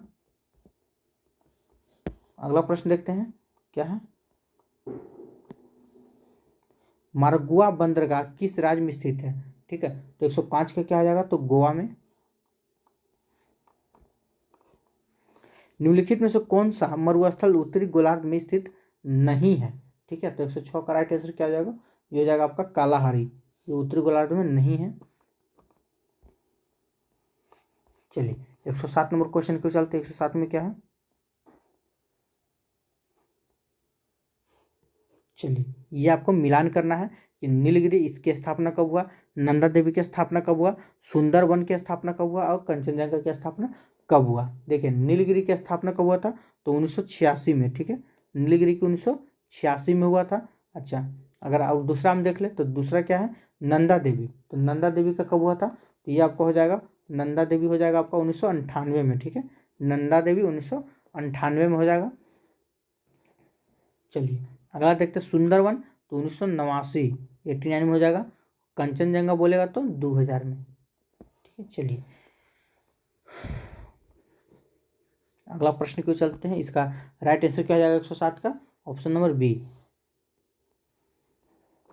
चलिए 108 नंबर क्वेश्चन देखते हैं, 1857 के विद्रोह के दमन के बाद ब्रिटिश सरकार ने भारतीय फौज के नवगठन के लिए, ठीक है, किस आयोग का गठन किया था, ठीक है, तो ये हो जाएगा आपका पीला युग। चलिए क्वेश्चन नंबर 109 की ओर चलते हैं। 109 में क्या है कि ग्रैंड सैंडी मरुस्थल कहाँ स्थित है, तो ये कहाँ है, 109 का राइट आंसर हो जाएगा तो ऑस्ट्रेलिया में। चलिए 110 नंबर क्वेश्चन देखते हैं कि भारत का सबसे पश्चिमी बिंदु गौर माता या गुजरात कितने डिग्री देशांतर पर अवस्थित है, ठीक है। तो 110 का राइट आंसर क्या आ जाएगा, ये हो जाएगा 68 डिग्री 7 मिनट, ठीक है। चलिए अब हम लोग चलते हैं इकोनॉमिक्स पॉलिटी की ओर, ठीक है। चलिए तो पॉलिटी की शुरुआत करते हैं। अगर आप अभी तक हमारे वीडियो को लाइक नहीं किए हैं तो वीडियो को लाइक कर लीजिए, और अगर आप हमारे चैनल पर अभी जस्ट जुड़े हैं तो चैनल को सब्सक्राइब कर लीजिए, ठीक है। चलिए तो पहला प्रश्न क्या है, संप्रभुता राज्य की पूर्णता यह किसने कहा है, ठीक है, यह कथन किसका है। तो 111 का राइट आंसर क्या हो जाएगा, ऑप्शन नंबर 1, ठीक है, जीन बोंदा ने। चलिए नेक्स्ट क्वेश्चन को चलते हैं। 112 नंबर में क्या है, पंचायत समिति के प्रधान का चुनाव कौन करते हैं, ठीक है। तो कौन करते हैं, तो इसका राइट आंसर क्या हो जाएगा, ऑप्शन नंबर सी, पंचायत समिति के सदस्य करते हैं। अगला प्रश्न को चलते हैं। क्वेश्चन नंबर 113 में क्या है कि निम्न में से किसका संबंध केंद्र राज्य संबंधों से है। तो इसका राइट आंसर क्या हो जाएगा, 13 का ऑप्शन नंबर बी हो जाएगा, राज मन्नार समिति रिपोर्ट का है, ठीक है। चलिए 114 नंबर प्रश्न क्यों चलते हैं। 114 में क्या है कि संघीय सरकार का सबसे महत्वपूर्ण लक्षण है। तो क्या है संघीय सरकार का सबसे महत्वपूर्ण लक्षण, तो 114 का हो जाएगा ऑप्शन नंबर आपका सी, संघ एवं राज्य सरकारों के बीच शक्तियों का विभाजन। चलिए 115 नंबर क्वेश्चन क्यों चलते हैं। अगर वीडियो आपको अच्छा लग रहा हो तो लाइक जरूर कीजिएगा। आइए, कल्याणकारी राज्य मूलतः संश्लेषण है, तो किसका है, तो इसका राइट आंसर क्या हो जाएगा, ऑप्शन नंबर 1, उदारवाद और समाजवाद का, ठीक है। चलिए 116 नंबर क्वेश्चन क्यों चलते हैं। 116 में क्या है, संसद में भारतीय राष्ट्रपति पर महाभियोग एक क्या है, ठीक है। तो क्या है, तो इसका राइट आंसर क्या हो जाएगा, ऑप्शन नंबर आपका 2 हो जाएगा, अर्ध न्यायिक प्रक्रिया है। चलिए 117 नंबर क्वेश्चन क्यों चलते हैं। 117 में क्या है, केंद्र और राज्यों के बीच शक्तियों के वितरण के लिए भारत का संविधान 3 सूचियों को प्रस्तुत करता है, ठीक है। तो निम्नलिखित अनुच्छेदों में कौन से 2 अनुच्छेद शक्तियों के वितरण को विनियमित करते हैं, ठीक है। वो कौन से 2 अनुच्छेद है, तो याद रखिए अनुच्छेद 245, अनुच्छेद 246, ठीक है। ऑप्शन नंबर 1 आपका राइट आंसर हो जाएगा। चलिए 118 नंबर क्वेश्चन क्यों चलते हैं, किस देश के बारे में यह कहा गया है कि यहाँ कोई संविधान नहीं है, ठीक है। तो किस देश के बारे में कहा गया, तो पहले हम इसके आंसर की बात जान लें। तो याद रखिएगा उपयुक्त में से कोई नहीं, यहाँ आपका आंसर नहीं दिया हुआ, वैसे आप आंसर लिख लीजिएगा। किस देश के बारे में कहा गया, तो ठीक है, ग्रेट ब्रिटेन के बारे में कहा गया, ग्रेट ब्रिटेन के बारे में कहा गया कि यहाँ कोई संविधान नहीं है, याद रखिएगा। किस देश के बारे में कहा गया है, तो ग्रेट ब्रिटेन के बारे में कहा गया कि यहाँ कोई संविधान नहीं है। चलिए क्वेश्चन नंबर 119 क्यों चलते हैं, क्या है कि निम्नलिखित में से कौन सा विषय भारत में संघ सूची का नहीं है। तो भारत में कौन सा विषय संघ सूची का नहीं है, तो शिक्षा जो है वो संघ सूची का विषय नहीं है। चलिए 120 नंबर क्वेश्चन क्यों चलते हैं। 120 में क्या है, निम्नलिखित में से कौन सा युग्म सही सुमेलित नहीं है। तो निम्नलिखित में से कौन सा युग्म सही सुमेलित नहीं है, तो इसका राइट आंसर क्या हो जाएगा 120 का, तो ऑप्शन नंबर आपका 1, पंडित जवाहरलाल नेहरू, ठीक है। इसको क्या हो जाएगा, तो ये आपका सही सुमेलित नहीं है, ठीक है। अगला क्वेश्चन क्यों चलते हैं। क्वेश्चन नंबर 121 में देख लेते हैं कि राज्य के नीति निर्देशक तत्व को सामाजिक क्रांति का दस्तावेज भी कहा जाता है। संविधान का कौन सा अनुच्छेद इसकी ओर इंगित करता है, ठीक है। तो कौन सा अनुच्छेद इंगित करता है, तो याद रखिए अनुच्छेद 38, ऑप्शन नंबर 1 आपका सही है। आइए 122 नंबर क्वेश्चन क्यों चलते हैं कि भारत के प्रधानमंत्री, तो भारत के प्रधानमंत्री जो होते हैं क्या होते हैं, ये नियुक्त होते हैं, ठीक है, निर्वाचित नहीं होते, ये नियुक्त होते हैं। चलिए अगला देखते हैं कि भारतीय संविधान के निम्न में से किस अनुच्छेद के अंतर्गत मौलिक अधिकारों के प्रवर्तन का निलंबन किया जा सकता है, ठीक है। तो कौन सा अनुच्छेद को, तो इसका राइट आंसर क्या हो जाएगा, अनुच्छेद 359 को। चलिए नेक्स्ट क्वेश्चन को चलते हैं। क्वेश्चन नंबर 124 में क्या है कि निम्नलिखित में से कौन संसद के किसी भी सदन की कार्यवाही में सहभागी हो सकता है, ठीक है। तो कौन सहभागी हो सकता है संसद की, तो आइए देखते हैं इसका राइट आंसर क्या है। तो इसका राइट आंसर हो जाएगा आपका, ठीक है, option number C, attorney general, ठीक है। चलिए क्वेश्चन नंबर 125 क्यों चलते हैं। अगर वीडियो आपको अच्छा लग रहा होगा तो लाइक जरूर कीजिएगा। अगर आप हमारे चैनल से अभी नए जुड़े हैं तो चैनल को सब्सक्राइब जरूर कीजिएगा। संसदात्मक सरकार में कार्यपालिका अपने समस्त कार्यों तथा नीतियों के लिए उत्तरदायी होती है, ठीक है, तो किसके प्रति उत्तरदायी होता है, तो 125 का राइट आंसर क्या हो जाएगा, तो विधायिका के प्रति उत्तरदायी होती है। ये नेक्स्ट क्वेश्चन की ओर चलते हैं। देखिए क्वेश्चन बहुत ज़्यादा है, अभी हमको इकोनॉमिक्स भी करवाना है, तो इतना क्वेश्चन को फास्ट में करें थोड़ा सा आपको अगर हमसे कुछ उटपटांग बोला जाए तो थोड़ा मैनेज कर लीजिएगा, ठीक है, क्योंकि एक ही वीडियो में सब चीज़ को ऐड करना है। आइए क्वेश्चन नंबर 126 की ओर चलते हैं। भारतीय संविधान की प्रस्तावना को कितनी बार संशोधित किया गया है, तो भारतीय संविधान की प्रस्तावना को कितनी बार संशोधित किया गया है, ये आपके लिए मोस्ट इंपॉर्टेंट क्वेश्चन होगा, इसको स्टार लगा दीजिएगा, ठीक है। तो 126 का राइट आंसर क्या हो जाएगा, तो एक बार मात्र किया गया है। आइए क्वेश्चन नंबर 127 नंबर देखते क्या है, निम्नलिखित में से कौन सा, ठीक है, अधिकार केवल राज्यसभा को प्राप्त है, तो कौन सा अधिकार है जो केवल सिर्फ राज्यसभा को प्राप्त है, तो 127 का राइट आंसर क्या हो जाएगा, ऑप्शन नंबर सी, नई अखिल भारतीय सेवाओं को निर्मित करने की संतुष्टि करना, ठीक है। चलिए 128 नंबर क्वेश्चन की ओर चलते हैं कि राज्य जो है संघों का संघ है, ठीक है, कौन सी राजनीतिक विचारधारा इस वक्तव्य को समर्थन करती है, ठीक है, तो कौन करती है, तो इसका राइट आंसर क्या हो जाएगा, तो ऑप्शन नंबर आपका 1 हो जाएगा, बहुलवाद करता है। चलिए 129 की ओर चलते हैं, तो निम्नांकित में से कौन सा युग्म सही सुमेलित नहीं है, ठीक है, तो कौन सही सुमेलित नहीं है, तो 129 का क्या हो जाएगा, देखिए इसमें आपका ऑप्शन नहीं दिया हुआ है, इसका राइट आंसर हो जाएगा ऑप्शन नंबर ई। अगला प्रश्न चलते हैं 130 का क्या है, तो निम्नलिखित में से कौन सा तत्व संघीय व्यवस्था का नहीं है, तो संघीय व्यवस्था का कौन नहीं है, ठीक है, तो इसका राइट आंसर क्या हो जाएगा, जस्ट आप देख लीजिए ऑप्शन नंबर इसका भी ई हो जाएगा, नहीं दिया हुआ आपका आंसर। आइए क्वेश्चन नंबर 131, डॉक्टर अंबेडकर ने भारतीय संविधान के किस प्रावधान को संविधान की आत्मा कहा था, ये तो आपके लिए मोस्ट इंपोर्टेंट होगा, वीवीआई प्रश्न होगा, इससे हमेशा ये प्रश्न आते रहता है, तो इसका राइट आंसर क्या हो जाएगा, तो याद रखिएगा संवैधानिक उपचार का अधिकार अनुच्छेद 32 को, याद रखिएगा मेन ये है, अनुच्छेद 32 ज़्यादा इंपॉर्टेंट है, अनुच्छेद 32 को कहा गया, अनुच्छेद 32 में क्या है, संवैधानिक उपचारों का अधिकार है। चलिए अगला क्वेश्चन को चलते हैं, क्वेश्चन नंबर 132 में क्या है, निम्न में से किस संविधान के धारा क्या सुनिश्चित किया जाता है, तो क्या सुनिश्चित किया जाता है, तो इसका राइट आंसर क्या हो जाएगा, तो इसका आपका एक में से अधिक हो जाएगा, ठीक है। चलिए क्वेश्चन नंबर 133 की ओर चलते हैं। 133 में क्या है,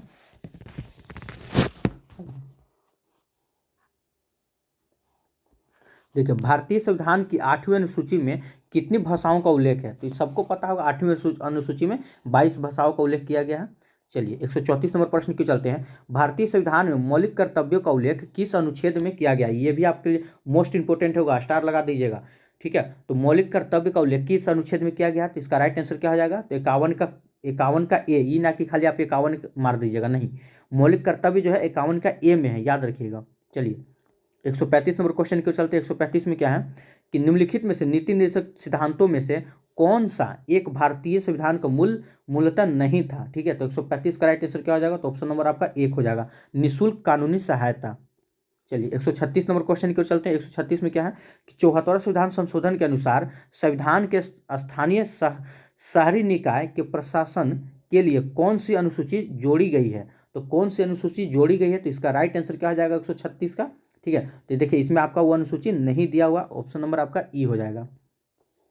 चलिए 137 नंबर क्वेश्चन की चलते हैं, निम्नलिखित में से कौन सा एक सुमेलित नहीं है, ठीक है, तो कौन सुमेलित नहीं है, तो इसका राइट आंसर क्या हो जाएगा 137 का, ये हो जाएगा आपका ऑप्शन नंबर 1, ठीक है। संविधान का 84वां संविधान संशोधन केंद्र और राज्य से संबंधित नहीं है, ये आपका सही सुमेलित नहीं है, ठीक है। कल से जो होगा आप लोग को कुछ अच्छा से डिस्कशन किया जाएगा पॉलिटी, ठीक है, इतना बढ़िया से बताया जाएगा, हर फैक्ट के बारे में, 4 ऑप्शन के बारे में कुछ ना कुछ आपको बताया जाएगा।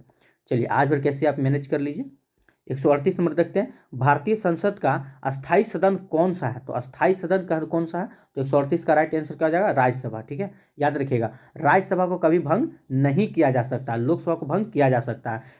इसमें पूछेगा कि कौन निम्न है और कौन उच्च सदन है, तो याद रखिएगा राज्यसभा उच्च सदन है, ठीक है। चलिए अगला क्वेश्चन देखते हैं। 139 नंबर क्या है कि भारतीय संविधान के प्रस्तावना द्वारा अपने नागरिकों को कितने प्रकार की न्याय प्रणाली प्रदान की गई है, ठीक है, तो 139 का राइट आंसर क्या हो जाएगा, तो 3। चलिए 140 नंबर क्वेश्चन देखते हैं। 140 में क्या है, अंतर्राष्ट्रीय न्यायालय का मुख्यालय कहाँ स्थित है, तो अंतर्राष्ट्रीय न्यायालय का मुख्यालय जो है कहाँ स्थित है, तो इसका राइट आंसर हो जाएगा नीदरलैंड के हेग शहर में, ठीक है। चलिए अगला क्वेश्चन देखते हैं। क्वेश्चन नंबर 141 में क्या है कि संघाई कोऑपरेशन ऑर्गेनाइजेशन की स्थापना कब हुई थी, ठीक है, तो इसकी स्थापना कब हुई थी, तो 2001 में हुआ था। चलिए 142 नंबर क्वेश्चन देखते हैं। 142 में क्या है, आइए संसदीय प्रकार की सरकार की एक प्रमुख विशेषता है। तो एक प्रमुख विशेषता क्या है? तो इसका राइट आंसर क्या हो जाएगा? ऑप्शन नंबर 1 हो जाएगा, संसद के प्रति मंत्रिपरिषद का सामूहिक उत्तरदायित्व। अगला क्वेश्चन क्यों चलते हैं, क्वेश्चन नंबर 143। 143 में क्या है कि कोई नई अखिल भारतीय सेवा किस प्रकार शुरू की जाती है? ठीक है, तो किस प्रकार शुरू की जाती है? तो इसका राइट आंसर क्या हो जाएगा? ऑप्शन नंबर सी, संविधान के अनुच्छेद 312 के अंतर्गत संकल्प पारित करके। ठीक है, चलिए अगला क्वेश्चन की ओर चलते हैं। क्वेश्चन नंबर 144 में क्या है, वित्तीय आपातकाल संबंधी प्रावधानों का उल्लेख भारतीय संविधान के निम्नलिखित में से कौन से अनुच्छेद में है? तो याद रखिएगा, वित्तीय आपातकाल कितना में? अनुच्छेद 360 में। ठीक है, अगला क्वेश्चन को चलते हैं। 145 नंबर प्रश्न क्या बोलता है, आइए, कि भारतीय संविधान की किस अनुसूची में राज्य और केंद्र शासित प्रदेशों और उनके अधिक्षेत्रों की सूची शामिल है? ठीक है, तो किस प्रदेश में? 145 का राइट आंसर क्या हो जाएगा? तो पहली। अगला प्रश्न क्यों चलते हैं। क्वेश्चन नंबर 146 में क्या है कि चुनाव सुधार की प्रक्रिया में सर्वप्रथम किस भारतीय राज्य की विधान सभा चुनाव में, ठीक है, वीवीपीएटी का प्रयोग किया गया था? तो इसका राइट आंसर क्या हो जाएगा? तो नागालैंड। अगला प्रश्न क्यों चलते हैं। अगला प्रश्न क्या है कि भारतीय संविधान में मौलिक अधिकार किस संविधान की अंगीकार से किए गए हैं? तो ठीक है, तो ये कहाँ से लिया गया है, मतलब वही पूछा, मौलिक अधिकार को किस देश से लिया गया है? ठीक है, तो इसका राइट आंसर क्या हो जाएगा? तो संयुक्त राज्य अमेरिका, यूएसए। ठीक है, चलिए अगला क्वेश्चन क्यों चलते हैं। क्वेश्चन नंबर 148 में क्या है कि भारत के प्रथम लोकसभा की अवधि निम्न में से कौन सी थी? तो भारत के प्रथम लोकसभा की अवधि जो था निम्न में से कौन सी थी? याद रखिएगा आप, अप्रैल 1952 से लेकर अप्रैल 1957 तक।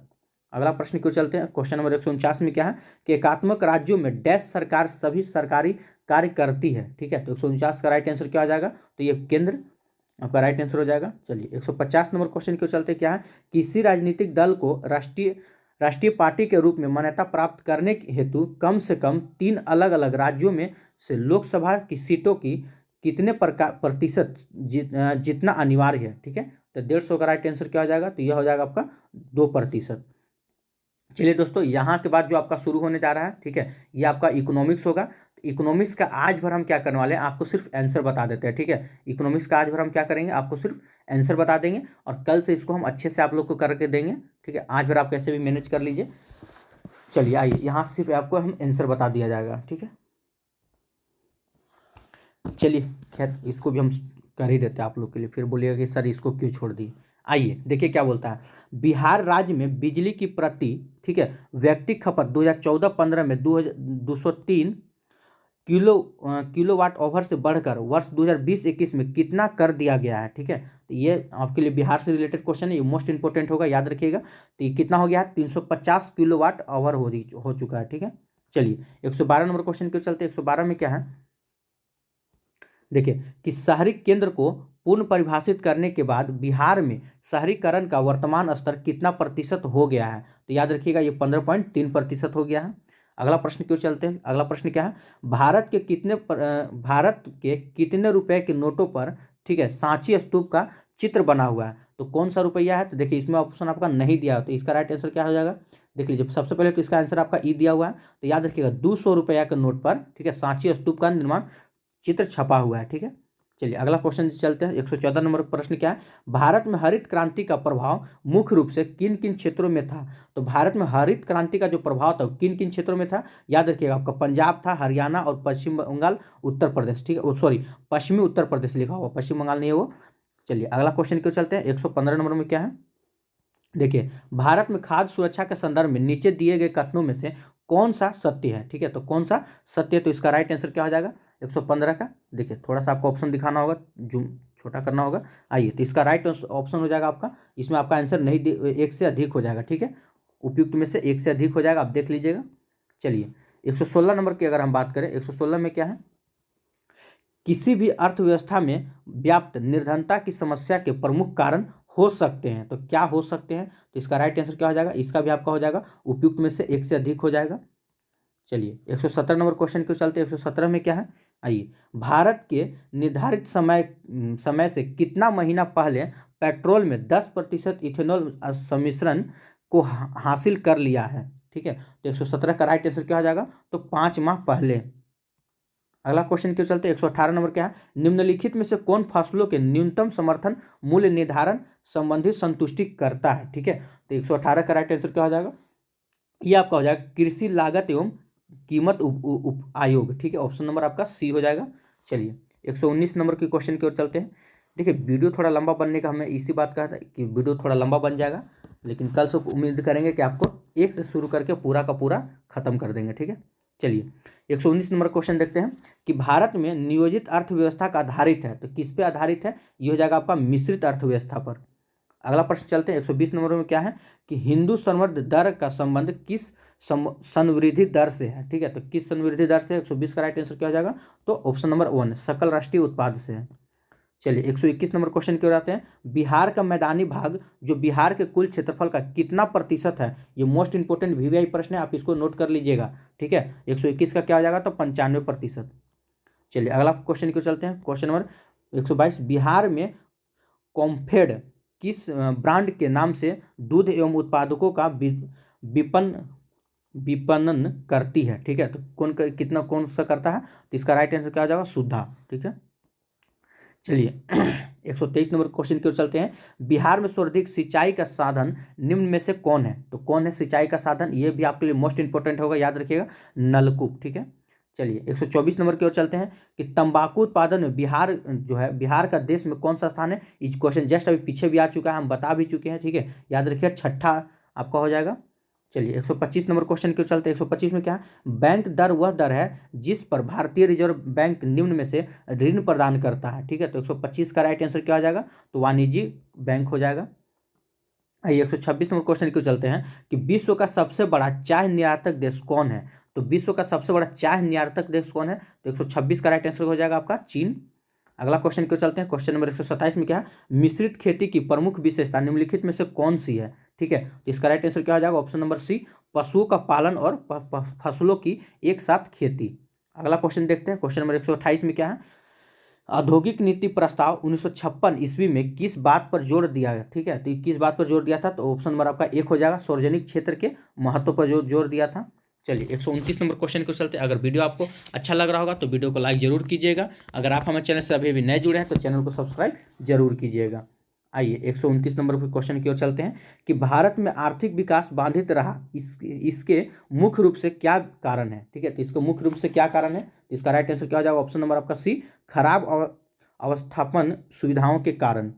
चलिए 130 नंबर क्वेश्चन की ओर चलते हैं। 130 में क्या है, निम्नलिखित में से कौन एक त्वरित अवस्थापना विकास कोष के अंतर्गत सम्मिलित है, ठीक है, तो 130 का राइट आंसर क्या हो जाएगा, ऑप्शन नंबर डी हो जाएगा आपका। चलिए अगला क्वेश्चन की ओर चलते हैं। क्वेश्चन नंबर 131 में क्या है, चलिए राष्ट्रीय बचत प्रमाण पत्र की बिक्री से प्राप्त हुई राशि भारत सरकार के किस खाते में जमा होती है, ठीक है, तो ये किस खाते में जमा होती है, तो इसका राइट आंसर हो जाएगा ऑप्शन नंबर 1 भारत का सार्वजनिक खाता।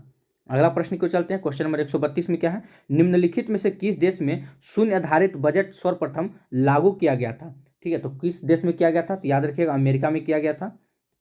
अगला प्रश्न की ओर चलते हैं। क्वेश्चन नंबर 131 में क्या है, किस देश में सबसे पहले कागजी मुद्रा का प्रयोग किया गया था, तो ये सबको पता होगा, ये चीन में किया गया था कागजी मुद्रा का। चलिए 134 नंबर क्वेश्चन की ओर चलते हैं कि भारत सरकार ने 14 बड़े बैंकों का राष्ट्रीयकरण कब किया था, तो याद रखिएगा ये 1969 में किया गया था। अगला क्वेश्चन देखते हैं 135 नंबर क्या है कि जनसंख्या के निम्नलिखित में से किस अंग को समावेशी विकास के कार्यक्रम से सम्मिलित किया जाता है, तो किस अंग को किया जाता है, तो इसका राइट आंसर क्या हो जाएगा, एक से अधिक इसमें हो जाएगा आपका। चलिए नेक्स्ट क्वेश्चन को चलते हैं। क्वेश्चन नंबर 136 क्या है कि भारतीय रिजर्व बैंक के ओपन मार्केट कॉर्पोरेशन से आशय है, तो क्या आशय है, 136 का राइट आंसर क्या हो जाएगा, ऑप्शन नंबर आपका 1 हो जाएगा। चलिए 37 नंबर क्वेश्चन की ओर चलते हैं। क्या है कि मांग जन्य स्फीति एक स्थिति है, तो कैसी स्थिति है, तो 137 का हो जाएगा आपका अधिक मांग की, ठीक है, ऑप्शन नंबर आपका 1 हो जाएगा। चलिए 38 नंबर क्वेश्चन की ओर चलते हैं। 38 में क्या है, आइए नाबार्ड का नाम क्या है, ठीक है, तो इसका राइट आंसर क्या हो जाएगा, तो याद रखिए कृषि की सहायता के लिए विशिष्ट बैंक का, ठीक है। चलिए 139 नंबर क्वेश्चन देखते हैं। क्या है कि निम्नलिखित में से किस एक समिति ने उद्योग में लघु क्षेत्र के लिए वस्तुओं का आरक्षण समाप्त करने की संतुष्टि की है, ठीक है, तो 139 का राइट आंसर क्या हो जाएगा, तो ऑप्शन नंबर आपका 1 हो जाएगा आबिद हुसैन समिति। चलिए नेक्स्ट क्वेश्चन की ओर चलते हैं। क्वेश्चन नंबर 140 में क्या है कि भारतीय मुद्रा बाजार के अंतर्गत निम्नलिखित नहीं है, ठीक है, निम्नलिखित में से कौन नहीं है, तो 140 का राइट आंसर क्या आ जाएगा, ऑप्शन नंबर आपका सी हो जाएगा भारतीय औद्योगिक विकास बैंक। 141 नंबर क्वेश्चन देखते हैं। इनसाइडर ट्रेनिंग संबंधित है, तो इनसाइडर ट्रेनिंग किससे संबंधित है? इसका राइट आंसर क्या हो जाएगा? ऑप्शन नंबर सी, करो रोपण से। चलिए 142 नंबर क्वेश्चन देखते हैं। 142 में क्या है? निम्नलिखित में से कौन से सेज, ठीक है, विशेष आर्थिक क्षेत्र का उद्देश्य है, ठीक है, तो कौन सा हो जाएगा 142 का राइट आंसर? ऑप्शन नंबर आपका डी हो जाएगा।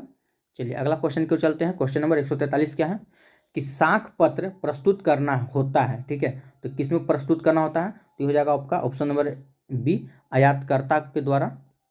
चलिए 144 नंबर क्वेश्चन क्यों चलते हैं। क्या है? निम्नलिखित में से वर्षों में से कब पर्यावरण संरक्षण अधिनियम पारित हुआ था? तो पर्यावरण संरक्षण अधिनियम कब पारित हुआ था? तो 1986 में। याद रखिएगा, मोस्ट इंपोर्टेंट हो सकता है आपके लिए। चलिए 145 नंबर क्वेश्चन की ओर चलते हैं। गरीबी रेखा मापने के लिए कौन सा तरीका उपयोग नहीं किया जा सकता है, ठीक है, तो नहीं लिया जा सकता है, कौन सा तरीका हो जाएगा? तो याद है साक्षरता, ये नहीं किया जा सकता है। आइए 146 नंबर की ओर से चलते हैं। राष्ट्रीय कृषि बाजार, ठीक है, NMM क्या है? तो ये क्या है? तो 146 का राइट आंसर क्या हो जाएगा? ऑप्शन नंबर 1, कृषि उपज के लिए राष्ट्रीय ई व्यापार है। चलिए अगला क्वेश्चन चलते हैं। 147 नंबर क्वेश्चन क्या है? आइए देखिए, नया पूंजी निर्गम रखा जाता है, ठीक है, तो किस में रखा जाता है? तो इसका राइट आंसर क्या हो जाएगा? प्राथमिक बाजार में। नेक्स्ट क्वेश्चन को चलते हैं। 148 नंबर में क्या है? कि नेशनल ग्रीन ट्रिब्यूनल किससे संबंधित मामलों को देखता है? ये किसको देखता है? तो इसका राइट आंसर क्या हो जाएगा? ऑप्शन नंबर आपका एक हो जाएगा, पर्यावरण संरक्षण और वन संरक्षण को देखता है। चलिए 149 नंबर क्वेश्चन को चलते हैं। 149 में क्या है? आइए, श्रम विभाजन की अवधारणा का समर्थन किसने किया था, ठीक है, तो किसने किया था? तो इसका राइट आंसर क्या हो जाएगा 149 का? तो ये हो जाएगा आपका स्मिथ ने किया था, ऑप्शन नंबर सी। अब आज का आपका लास्ट प्रश्न है, ठीक है, निम्नलिखित में से कौन सा जनसंख्या के व्यवसायिक ढांचे को व्यक्त करता है? तो इसका राइट आंसर क्या हो जाएगा 150 का? तो याद रखिएगा ऑप्शन नंबर सी, विभिन्न व्यवसायों में कार्यकारी जनसंख्या का वितरण, ठीक है। चलिए तो अब हम लोग चलते हैं आपका जो था हिंदी और इंग्लिश की ओर, जो कि आपका इंग्लिश जो था, ठीक है, इंग्लिश कितना नंबर का था देख लीजिए।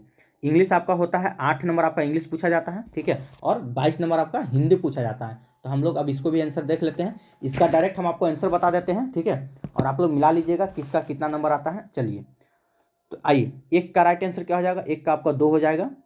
चलिए 2 का राइट आंसर क्या हो जाएगा? तो 2 का आपका सी हो जाएगा। 3 का राइट आंसर क्या हो जाएगा? तो 3 का आपका हो जाएगा ऑप्शन नंबर बी। चलिए 4 का राइट आंसर क्या हो जाएगा? तो 4 का आपका राइट आंसर हो जाएगा ऑप्शन नंबर सी। 5 का आपका राइट आंसर क्या हो जाएगा? तो 5 का हो जाएगा ऑप्शन नंबर बी। 6 का आपका राइट आंसर क्या हो जाएगा? तो 6 का आपका राइट आंसर हो जाएगा ऑप्शन नंबर ए। 7 का आपका राइट आंसर क्या हो जाएगा? तो 7 का ऑप्शन नंबर आपका सी हो जाएगा। चलिए 8 का राइट आंसर क्या हो जाएगा? तो 8 का आपका ऑप्शन नंबर बी हो जाएगा। देखिए आप अगर आप सेट बनाए हैं तो आपको आंसर मिला लीजिएगा, ठीक है। 9 का राइट आंसर क्या हो जाएगा? ऑप्शन नंबर आपका सी हो जाएगा। चलिए 10 का राइट आंसर क्या हो जाएगा? तो 10 का आपका ऑप्शन नंबर आपका ए हो जाएगा। 11 का राइट आंसर क्या हो जाएगा? तो ऑप्शन नंबर आपका बी हो जाएगा। चलिए 12 का राइट आंसर क्या हो जाएगा? तो 12 का आपका ऑप्शन नंबर एक हो जाएगा। 13 का क्या हो जाएगा? तो ऑप्शन नंबर सी हो जाएगा, ठीक है। वीडियो को रोक के आप आंसर मिला सकते हैं। चलिए 14 का राइट आंसर क्या हो जाएगा? आइए 14 का आपका बी हो जाएगा। 15 का राइट आंसर क्या हो जाएगा? तो 15 का हो जाएगा उपयुक्त में से कोई नहीं। 16 का राइट आंसर क्या हो जाएगा? आइए 16 का हो जाएगा आपका उपयुक्त में से एक से अधिक। 17 का राइट आंसर क्या हो जाएगा? तो तत्पुरुष हो जाएगा, ऑप्शन नंबर 1। चलिए 18 का राइट आंसर क्या हो जाएगा? तो ऑप्शन नंबर आपका एक हो जाएगा। और 19 का राइट आंसर क्या हो जाएगा? ऑप्शन नंबर आपका बी हो जाएगा। चलिए नेक्स्ट क्वेश्चन को चलते हैं। क्वेश्चन नंबर 20 में क्या है? आइए चलिए तो 20 का राइट आंसर क्या हो जाएगा? तो आपका गरिमा हो जाएगा, ऑप्शन नंबर बी। 21 का राइट आंसर क्या हो जाएगा? तो 21 का आपका ऑप्शन नंबर 1 हो जाएगा। चलिए 22 का राइट आंसर क्या हो जाएगा? तो 22 का आपका ऑप्शन नंबर 3 हो जाएगा, भय। चलिए 23 का राइट आंसर क्या हो जाएगा? तो ऑप्शन नंबर सी हो जाएगा। चलिए 24 का देख लेते हैं। 24 का राइट आंसर क्या है? 24 का आपका ऑप्शन नंबर बी है। 25 का राइट आंसर क्या हो जाएगा? तो 25 का आपका बी हो जाएगा। ये जो गधान से इसको आप पढ़ लीजिएगा तो सारा क्वेश्चन आपका सही हो जाएगा, ठीक है। इसको जब ऊपर में है इसको पूरा पढ़ लीजिएगा तो ये सब कुछ नहीं है आप लोग के लिए। 26 का देख लेते हैं। 26 का आपका ऑप्शन नंबर 1 हो जाएगा। 27 का क्या हो जाएगा? तो ऑप्शन नंबर बी हो जाएगा, ठीक है। चलिए क्वेश्चन नंबर 28 को चलते हैं। 28 का राइट आंसर क्या हो जाएगा? तो 28 का ऑप्शन नंबर आपका सी हो जाएगा। 29 का ऑप्शन नंबर आपका ए हो जाएगा। चलिए 30 का राइट आंसर क्या हो जाएगा? 30 का राइट आंसर आपका बी हो जाएगा। चलिए आज भर आप लोग का जैसे तैसे हो गया। कल से क्या करेंगे कि कल से हम पहले हिस्ट्री, ज्योग्राफी और पॉलिटी इसको खत्म करने के बाद हम हिंदी और इंग्लिश कर देंगे, ठीक है, और लास्ट में आपका इकोनॉमिक्स कर दिया करेंगे, ठीक है। चलिए तो आज भर के लिए इतना ही। और अगर आप अभी भी हमारे चैनल को सब्सक्राइब नहीं किए हैं तो चैनल को सब्सक्राइब कर लीजिए। यहाँ चारों सब्जेक्ट आपका, ठीक है, हिस्ट्री, ज्योग्राफी, पॉलिटी और इकोनॉमिक्स चारों सब्जेक्ट का डिस्कशन किया जाएगा, अच्छे से किया जाएगा, ठीक है। अगर वीडियो आपको अच्छा लगा तो वीडियो को लाइक जरूर कीजिएगा। आज के लिए इतना ही। जय हिंद, जय भारत।